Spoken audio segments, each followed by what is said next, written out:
ጥበቃ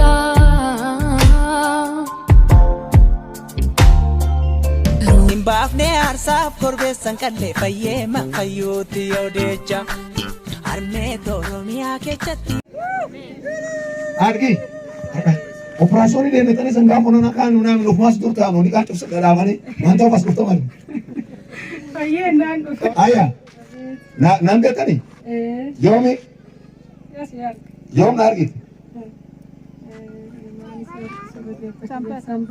isa na argite yaabelloo isaatti wondimu toonna ammaan kun wondimu too maanta na geessa waaqasi geessa waaqi kennu maan hojjata na fayyisa intalli kan kee maanta intalkee turaa miti intalkii kalee dhukkubaa dhakaakee jiredha hawaasa geesse eshi ala ta'uu geesse naan birri diddaan kun 25 qabsiise dhanii shedee qabsiise akka maan ta'uuf opereeshinii taatedhanii birri kun 25 qabsiise eshi sodaadhee qashiin xiqqoo foonillee qabdi karallee opereeshinii taate dhalte eshi sodaadhee atini dhibi geesse eshi geesse na wodisullee akkasuma birri qabsiisii Gaalee dhageenne abbaan man ishii taraara kan dhufe yaa callaanii maal jedhee callaanii murii taraara fayyitii qabadhu galii Sibira labsiitu ba'eemi miseeraa chootu naga'eemi yaa dhibadhaa fi guddoo dhukkubde eshi hawaasaa jirti eshi marammaramtee naan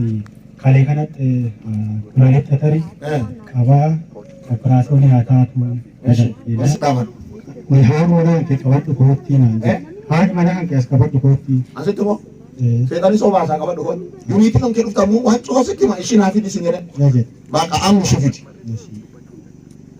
kanaaf hin kadhannaa hoomaan taatu seexanii sobaasaa kanaaf haa dhuftu mee kootti dhaamee baqa akkasumaa dhuftu ishiin wayu baqa ishiin tallafee adeemu sanbee tadaani inni waan dubbatu dhagaydu seexan gaafsu moobaayilii azagaajaa kootti maanti qaxalee achi keessa akka kaa'ee cufinni haa dubbatu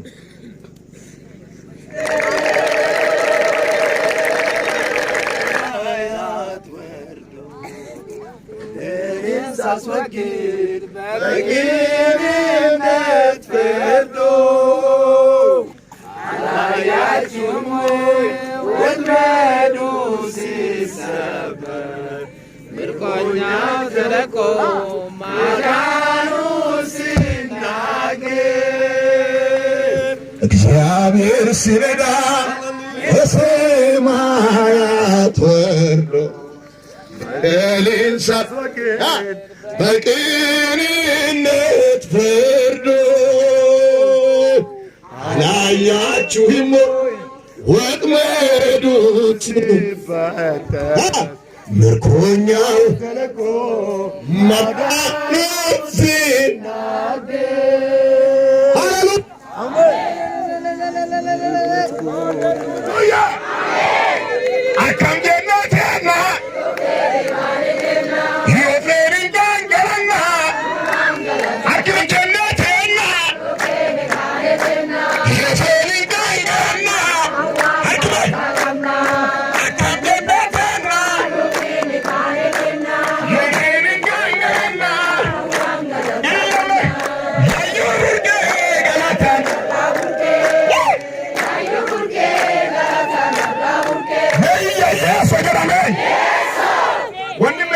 Uleshi asra misin senin setan zero gonu jawaakai. Ay. Eshi. Namba kasodaane fulas ni deemne fula ibille seenne. Eshi. Akkasum qaffii sanuun jedhanii innaan eega hin mari'annee kaane yaane ergaa sullee nu dhufte innaan kaane galle. Mee dubbadhat maan jedhu? Waan jedhin qabu waan galateessumaa. Yesu Kiristoon gooftaa. Ameen. Hin qalanii jedhanii qophaa'an inni ammoo as dhufu. Waaqayyo asuma dubbatu iskaasee.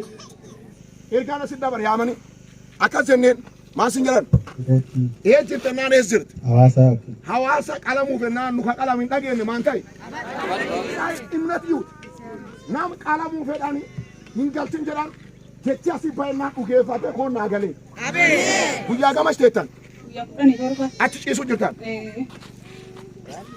dhugeeffannaa ofiitiin qabate gal gaaf qabate galu nii garmaachuu jedhan fula dhibitu sagantaa dhibi na yaamanii deemee kadhadhu gaaf kadhadhu waaqayyo ishiif calla nan ergin to'a innaan bilis warri